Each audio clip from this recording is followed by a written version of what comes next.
সৃষ্টি যদি স্রষ্টাকে চিনতে চায়, মানুষ যদি আল্লাহ রাব্বুল আলামিনকে জানতে চায়, চিনতে চায়, তার পদ্ধতি হচ্ছে তার সৃষ্টিকে জানা। তার সৃষ্টির মাধ্যমেই তাকে চেনা যাবে। আল্লাহ পাক বলেন, আল্লাযীনা ইয়াযকুরুনাল্লাহা কিয়ামান ওয়া কুউদান ওয়া আলা জুনুবিহিম ওয়া ইয়াতাফাক্কারুনা ফি খালকিস সামাওয়াতি ওয়াল আরদ রব্বানা মা খালাকতা হাযা বাতিলা সুবহানাকা ফাকিনা আযাবান নার। الذين يذكرون الله قياما وقعودا وعلى جنوبهم, যারা দাঁড়িয়ে বসে শুয়ে এক কথায় সর্বাবস্থায় যারা আল্লাহ পাককে স্মরণ করে, তার আকাশ এবং জমিন সৃষ্টির ব্যাপারে চিন্তা ভাবনা করে, রাত এবং দিনের পরিবর্তনের চিন্তা করে, তার সৃষ্টি নৈপুণ্যতা নিয়ে যারা গবেষণা করে, তারাই হচ্ছে আল্লাহ পাকের খাঁটি বান্দা, একজন সত্যানুসন্ধানী। চোখের সামনে যখন নিখিল বিশ্বের অনুপরমাণু থেকে শুরু করে সূর্য, চন্দ্র, গ্রহ, নক্ষত্র, বিশাল আকাশ পর্যন্ত, গাছপালা, তরুলতা, সমুদ্র, মহাসমুদ্র, পশু পক্ষী ইত্যাদি যখন তার নজরে পড়ে, তখন একজন সত্যের অনুসারী ব্যক্তি, একজন সত্যের অনুসন্ধানী ব্যক্তি, তার মুখ থেকে বেসাক্তা স্বতঃস্ফূর্ত ভাবে নিজের অজান্তে মুখ থেকে যে শব্দটা বেরোয়, সে শব্দটা হচ্ছে আলহামদুলিল্লাহি রাব্বিল আলামিন। সমস্ত প্রশংসা হচ্ছে ওই আল্লাহ পাকের, যিনি এগুলিকে সৃষ্টি করেছেন। আর তিনি কোনো কিছু কি বেকার সৃষ্টি করেন নাই, খামোখা সৃষ্টি করেন নাই। প্রত্যেকটির পেছনে রয়েছে বিরাট বিরাট উদ্দেশ্য। এখানে মানুষের সবচাইতে বড় ভ্রান্তি, মানুষের সবচাইতে বড় ভুল, সেটা হলো এই, দুর্ভাগ্যজনক ভাবে সকল সৌন্দর্যের মহাশিল্পী আল্লাহ পাককে মানুষ ভুলে যায়। তারা প্রশংসা করে নদীর, প্রশংসা করে নারীর অঙ্গ প্রত্যঙ্গ নিয়ে তারা কবিতা লেখে, নারীর সৌন্দর্য নিয়ে কবিতা লেখে, সাহিত্য রচনা করে, সূর্য নিয়ে, চন্দ্র নিয়ে, চাঁদের মায়াবী জ্যোৎস্না নিয়ে, এর সুন্দর সুষমা নিয়ে কবিতা লেখে, প্রজাপতির রং দিয়ে গান তৈরি করে, ফুলের সৌন্দর্য এবং তার সৌরভ দেখে মানুষ পাগল হয়ে যায়। এগুলির পিছনে গান, সাহিত্য ইত্যাদি কবিতা রচনা করে। কিন্তু এই সৌন্দর্য যিনি সৃষ্টি করেছেন, সে আল্লাহ পাককে বেমালুম ভুলে যায়। সেই জন্যে স্রষ্টার প্রশংসা করতে হবে। আল্লাহ পাক শেখাচ্ছেন, শুরুতেই শেখাচ্ছেন, আলহামদুলিল্লাহি রাব্বিল আলামিন। পড়েন সবাই, আলহামদুলিল্লাহি রাব্বিল আলামিন। আল্লাহ রাব্বুল আলামিন তোমাকে যদি কোনো বিপদ দেন, এই বিপদ থেকে তোমাকে কেউ মুক্ত করতে পারবে না, কেউ বাঁচায় দিতে পারবে না। আল্লাহ যদি তোমার জন্য বিপদ রেখে দিয়া থাকেন, এই বিপদ থেকে বাঁচাবার ক্ষমতা কারো নাই। আর আল্লাহ যদি তোমাকে কোনো কল্যাণ দিতে চান, তাহলে সেই কল্যাণ প্রতিহত করতে পারে, সে কল্যাণের পথে বাধা দিতে পারে। আকাশে জমিনে এমন কেউ নাই। সুবহানাল্লাহ পড়ে।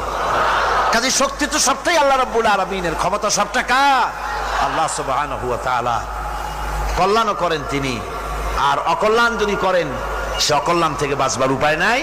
কল্যাণ যদি করতে চান, ঠেকাবারও কারো উপায়। মুমিন ব্যক্তির আত্মমর্যাদা এভাবে বেড়ে যায় ইমানের কারণে। ইমানের কারণে তার আত্মমর্যাদাটা এত বেড়ে যায় যে সে হক কথা বলতে গিয়া রিজেকের চিন্তা করে না, চাকরির চিন্তা করে না। হক কথাটা যদি বলি, আমি সরকারি চাকরি করি, হক কথা বললে পরে চাকরি থাকবে না। ইমামতি করি, হক কথা বললে পরে চাকরি থাকবে না। এই জাতীয় হীনমন্যতা তার মনের ভিতরে জায়গা পাবে না। যেহেতু কোরআন তার শিখাইছে, কিসের ভয়? রিস্কের চিন্তা করো। রিস্কের চিন্তা করার কোনো দরকার নাই। কোরআন তোমাকে বলে দিয়েছে, ঈমান এনেছো তুমি যার উপরে, ইন্নাল্লাহা হুয়ার রাজ্জাকু যুল কুওয়াতিল মাতিন। নিশ্চিতভাবে আল্লাহই হচ্ছেন মহান রিজেক দাতা, নিরঙ্কুশ ভাবে রিজেকের চাবিকাঠি তারই হাতে।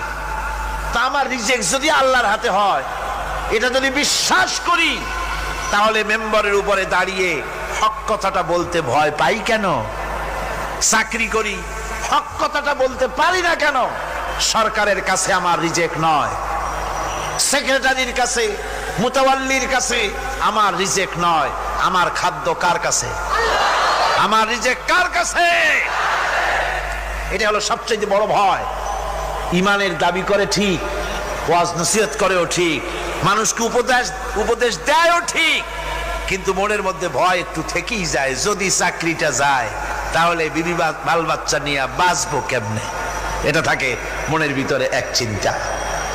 একজন টিচার তার ছাত্রদেরকে শিখাইছিলেন যে বিসমিল্লাহর এত ফজিলত, নদীর উপর থেকে বিসমিল্লাহ বলে হাঁটে গেলে তাও হাঁটে যাওয়া যায়, খেওয়ার নৌকা ছাড়াই পানির উপর দাঁড়িয়ে যাওয়া যায়। একটা ছেলে, একটা ছাত্র এই কথাটা এমন বিশ্বাস করলো, নদীর পাড়ি দিয়ে, তার বাড়ি ছিল নদীর ওপার, প্রতিদিন খেওয়া পার হইয়া মাদ্রাসায় আসতো, বিশ্বাস করছে পুরাটাই, আর বিসমিল্লাহ বলে পাও দিয়ে হাঁটিয়া চলে গেল পার হয়ে। এটা কোনো কোরআন নয়, হাদিস নয়, শোনা কথা। তারপরে একদিন তার মা তাকে বলেছে, তোমার হুজুরকে একটু দাওয়াত দাও আমাদের বাড়িতে। হুজুরের দাওয়াত দিছে, মিলাদের দাওয়াত শুনে হুজুর তো খুব খুশি। তারপরে ছাত্রের সঙ্গে রওনা হয়েছে। নদীর ঘাটে এসে দেখে যে নৌকা নাই। আরে বাবা, নৌকা নাই, পার হবো কেমনে? কয় হুজুর কোন কি, নৌকার দরকারটা কি? আপনি না বলছেন বিসমিল্লাহ বলে হেঁটে যাওয়া যায়। আমি তো ওইটা শোনার পর আমি প্রত্যেকদিন তো এই কাম করিয়ে আসি, নৌকা টুকু লাগে না। আসেন না আমার সাথে। ছেলে বিসমিল্লাহ বলে হাঁটা আরম্ভ করছে পানির উপর দিয়ে। ওস্তাদ চিন্তা করতেছে, আমি তো শুধু ওয়াজি করছি, আমল তো করি নাই, কি না কি হয় আল্লাহই জানে। পাজামা হাঁটু পর্যন্ত টাইনিয়া তারপরে বিসমিল্লাহ কয়ে পা দিছে, আর এক ছোটে চুবনি খাইয়া ভিতরে চলে গেছে। সুতরাং মুখ দিয়া বললে হবে না, বিশ্বাস করতে হবে, ইয়াকিন রাখতে হবে রিজকের মালিক আল্লাহ। হক কথা কাউকে ছেড়ে দেব না, এটা বলবোই, তাতে আমার চাকরি থাকুক আর চাকরি যাক। এর নাম হলো আত্মমর্যাদা। এর নাম কি? আত্মমর্যাদা। নইলে আপনি মসজিদের ইমাম, আর দুর্ভাগ্যজনক সত্য, মসজিদের ইমামগুলি অধিকাংশ ক্ষেত্রে এমন সব সেক্রেটারি, মুতাওয়াল্লি হয় যারা ইসলামী আদর্শকে বিশ্বাসী করে না। কথাটা ঠিক কিনা? ধর্মনিরপেক্ষতাবাদী, কিন্তু মসজিদের সেক্রেটারি, মাদ্রাসার সেক্রেটারি, ঈদগাহের সেক্রেটারি। কারণ মুসল্লিরা ভাবে ওনার পয়সা বেশি, ওনারই নেতা বানানো উচিত। অথচ কোরআন নিষেধ করেছে এমন কোন লোক মসজিদের মুতাওয়াল্লি সেক্রেটারি হতে পারে না যে ব্যক্তি আল্লাহর পথে পরিচালিত নয়, যে আল্লাহকে মানুষের চাইতে বেশি ভয় না করে, যে ব্যক্তির ভিতরে দ্বীন নাই, ঈমান নাই, ইসলামী আদর্শ নাই, শুধু পয়সার বিনিময় সেক্রেটারি, মেম্বার, মুতাওয়াল্লি হয়ে বসে আছে, আর ইমাম ভয়ের চোটে কথা বলে না। আছেন এমন? আচ্ছা, হক কথা মাদ্রাসা, মসজিদ, ওয়াজ মাহফিল, চাকরির জায়গা, কোর্টে, কাছারিতে, আদালতে, সর্বত্র মুমিন ব্যক্তি বলতে পারবে তখন যখন ঈমান বিল্লাহ পোক্ত হবে। আল্লাহর প্রতি ঈমানটা যখন পোক্ত হবে, তখন সে বুঝবে এ চাকরি আমার পায়ের গোলাম। এখানে যদি আমার চাকরি না থাকে, অন্য জায়গা থেকে রিস্কের ব্যবস্থা আল্লাহ পাক আমাকে করে দিবেন। এটাই হচ্ছে ঈমান বিল্লাহর প্রথম উপকারিতা। পয়লা নম্বরের উপকারিতা, মানুষকে পার্সোনালিটি সৃষ্টি হয়ে যায়, তার মধ্যে শক্তি আসে, ঈমানি মজবুতি আসে, তার মধ্যে শখসিয়ত আসে, তার মধ্যে ব্যক্তিত্ব আসে, আত্মমর্যাদা আসে, আত্মসম্ভ্রম সৃষ্টি হয়। এটা হলো পয়লা নম্বরের উপকার। ঈমান আনার জন্যে, আল্লাহর প্রতি মানুষ ঈমান আনলে পরে 2 নম্বরের যে উপকারটা হয় সেটা হলো মানুষের ভিতর থেকে অহংকার দূর হয়ে যায়। অহংকার থাকে না। যে ব্যক্তি ঈমান বিল্লাহ যার ভিতরে ঢুকে যায়, আল্লাহর ঈমান পরিপূর্ণ রূপে এসে যদি যায়, তাহলে তার ভিতরে অহংকার থাকে না। কেন থাকে না? অহংকার থাকে না এই জন্য, যেহেতু মুমিন ব্যক্তি জানে আল্লাহ রাব্বুল আলামিন জানে, আল্লাহ রাব্বুল আলামিনের সামনে বান্দা জানে, কথা বুঝতে পারে, কোরআন পড়ে জানে যে আমি আল্লাহর সামনে সম্পূর্ণ অসহায়। অসহায় যে যার কিচ্ছু নাই, সে কি অহংকার করতে পারে? অর্থ নাই, বিত্ত নাই, কিছু নাই, সে কি অহংকার করে? অহংকার কারা করে? অহংকার করে যাদের অর্থ আছে, বিত্ত আছে, শিক্ষা আছে, বিদ্যা আছে, স্বাস্থ্য আছে, জমি আছে, জমা আছে, বাড়ি আছে, কল আছে, কারখানা আছে, গাড়ি আছে, এরাই না অহংকার করে। কিন্তু ঈমান বিল্লাহ যখন আসি, তখন সে বুঝতে পারে আমার শক্তি কোনো শক্তি নয়। ওয়া হুয়াল কাহিরু ফাওকা ইবাদি। সমস্ত আল্লাহ রাব্বুল আলামিন বলছেন সমস্ত বান্দার উপরে কর্তৃত্ব হচ্ছে আল্লাহ পাকের। আল্লাহর কর্তৃত্ব থেকে বেরিয়ে আসার ক্ষমতা কারো নাই। সবচাইতে শ্রেষ্ঠ শক্তি কার? আল্লাহ পাক। ওই আল্লাহ রাব্বুল আলামিন বলেছেন, চ্যালেঞ্জ করেছেন, যদি সম্ভব করতে পারো, অহংকার করতেছো, বড়াই করতেছো, যদি সম্ভব করতে পারো আমার জমিন থেকে বেরিয়ে যাও। যদি সম্ভব করতে পারো, অহংকার তো খুব করো, বাস করো আমার জমিনের উপরে, খাও আমার ফসল, জীবন আমি দিলাম, চক্ষু আমি দিলাম, আমার চোখ দিয়ে দেখো, আমার দেওয়া কান দিয়ে শোনো, আমার দেওয়া বিবেক দিয়ে চিন্তা করো, সব তো আমি দিয়েছি, তারপরেও যদি অহংকার করো। ইয়া মাশারাল জিন্নি ওয়াল ইনসি ইন ইসতাতাতুম আন তানফুযু মিন আকতারিস সামাওয়াতি ওয়াল আরদ ফানফুযু লা তানফুযুনা ইল্লা বিসুলতান। হে পৃথিবীর মানুষেরা, হে পৃথিবীর জেনেরা,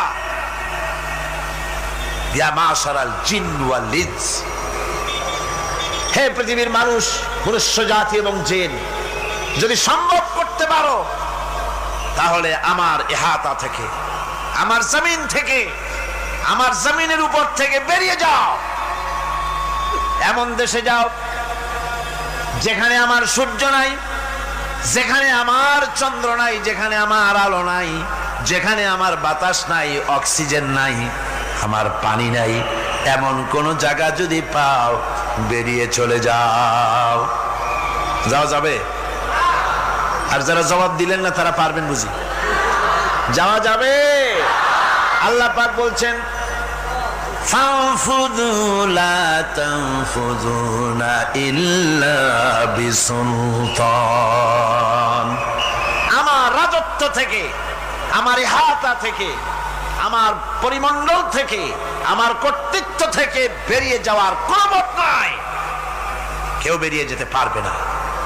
আকাশ দিয়ে, জমিন দিয়ে পরিবেষ্টন করে রেখেছি, পালাবার উপায় নাই, ভাগবার জায়গা নাই।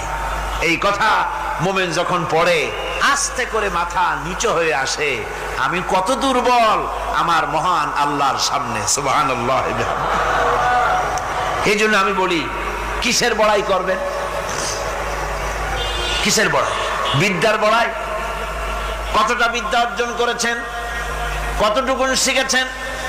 আপনার থেকে আরো অনেক শিক্ষাবিদ রয়েছেন, আবার তার থেকে আরো অনেক শিক্ষাবিদ রয়েছেন, কতটুকু শিখেছেন? এখনো ছাত্র অনেক কিছু আছে যা আপনি আজও জানতে পারেন নাই। সারা জীবন আমরা তালিবে ইলম, সারা জীবন আমরা ছাত্র।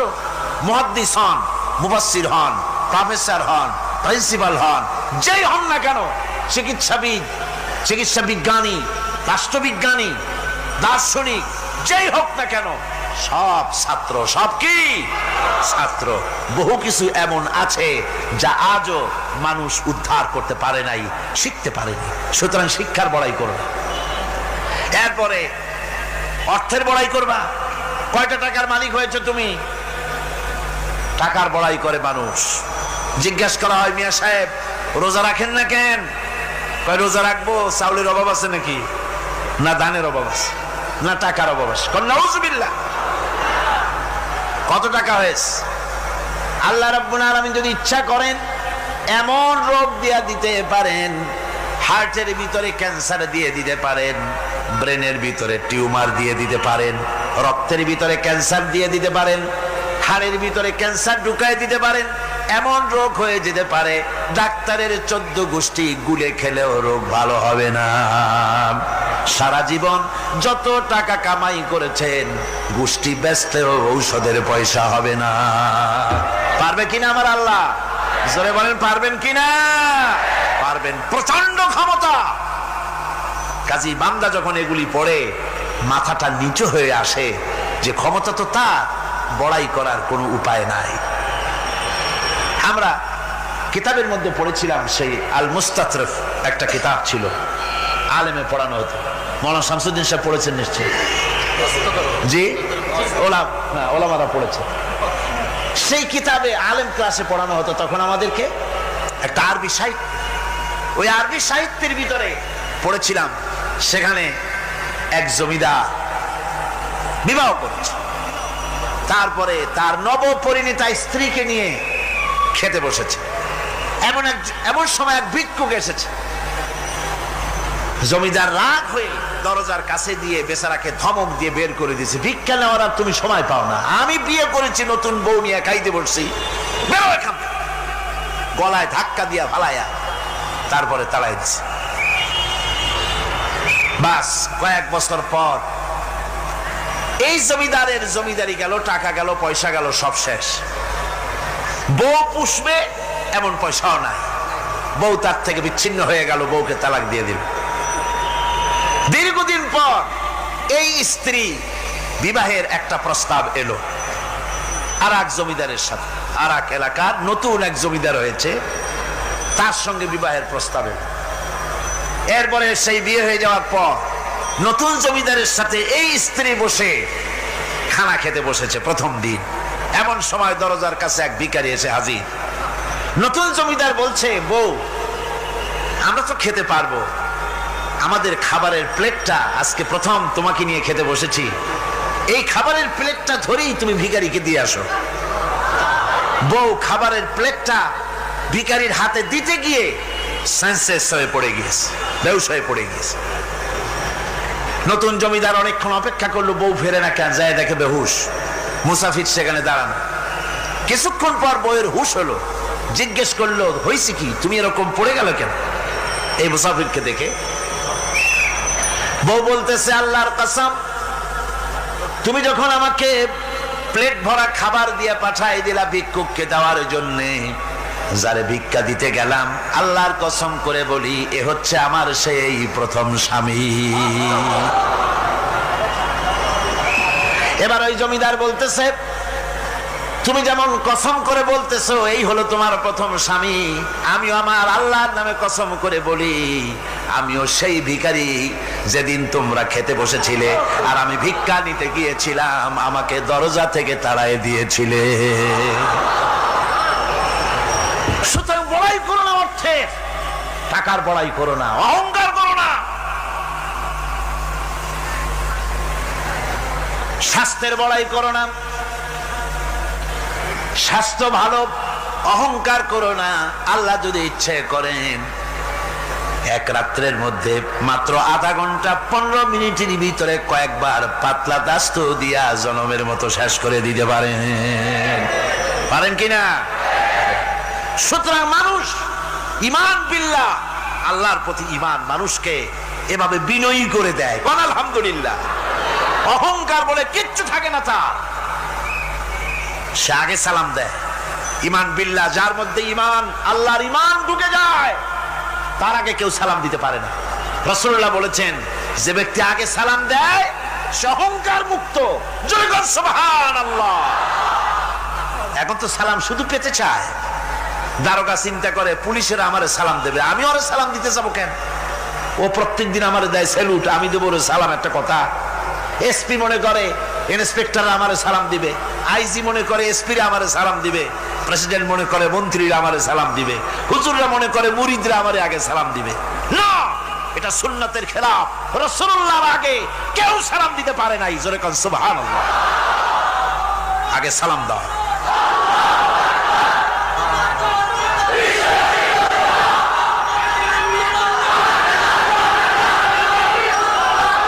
এই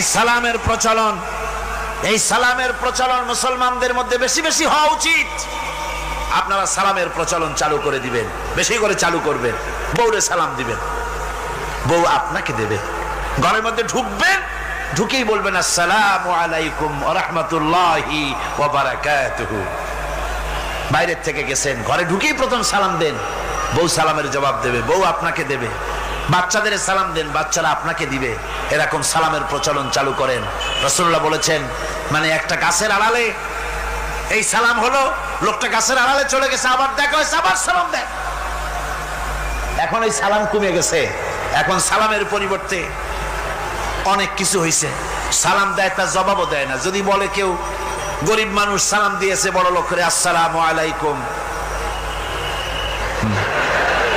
ওয়ালাইকুম আসসালাম বলতে চায় না, একটু মাথা নাড়ে। তারপরে জিজ্ঞেস করে, স্যার কেমন আছেন? এই যাচ্ছে, কেটে যাচ্ছে। কি কেটে যাচ্ছে? তোমার কল্লা? আলহামদুলিল্লাহ বলতে পারো না? অধিকাংশ ক্ষেত্রে যদি জিজ্ঞেস করেন কেমন আছেন, এই যাচ্ছে, কেটে যাচ্ছে। আপনার যত অসুখ হোক আগে বলেন আলহামদুলিল্লাহ, তারপরে অসুখের কথা বলেন। আপনার যদি কোনো অসুবিধা থাকে আগে আলহামদুলিল্লাহ কন, তারপরে অসুখের কথা কন। হযরত সুফিয়ান সাউরি রাহমাতুল্লাহ আলাইহি আল্লাহর একজন জবরদস্ত ওলি ছিলেন। একবার তার সামনে এক মুরিদ এসেছে, মাথায় একটা বড় রুমাল খিসা বান্দা।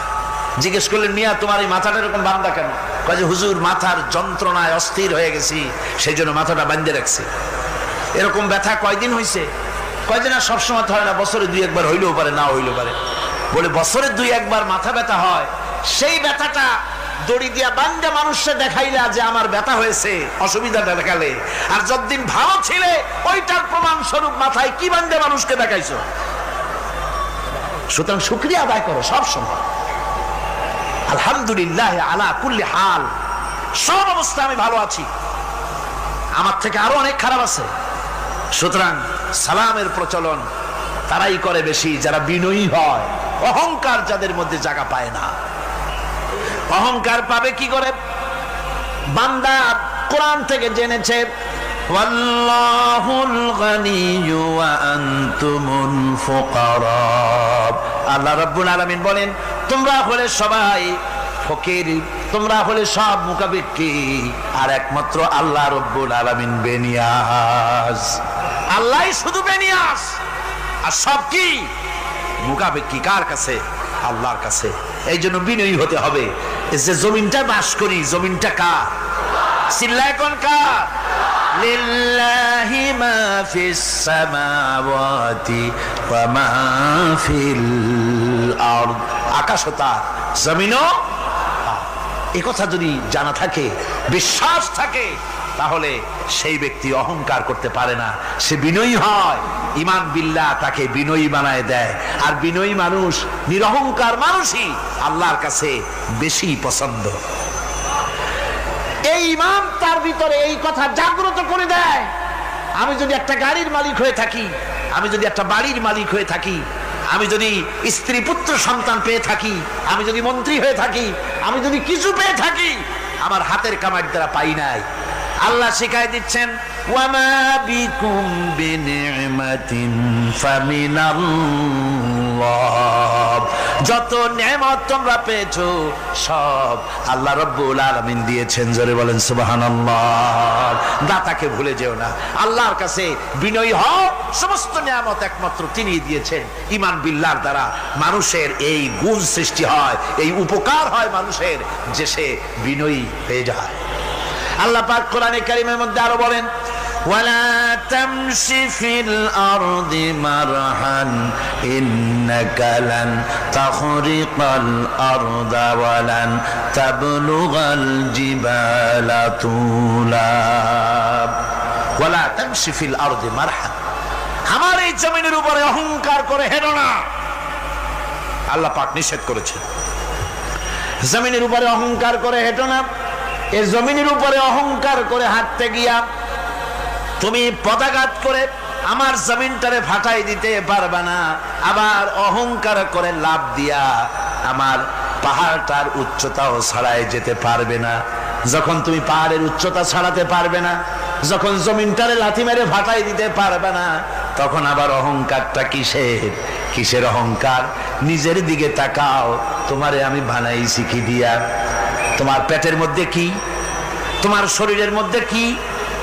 মলমূত্র দিয়ে পেটটা ভরা, আর দুনিয়ায় এসেছো এক ফোঁটা নাপাক পানি দিয়ে। যে নাপাক পানি ফোঁটা শরীর থেকে বেরিয়ে গেলে পরে গোসল ওয়াজিব হয়ে যায়।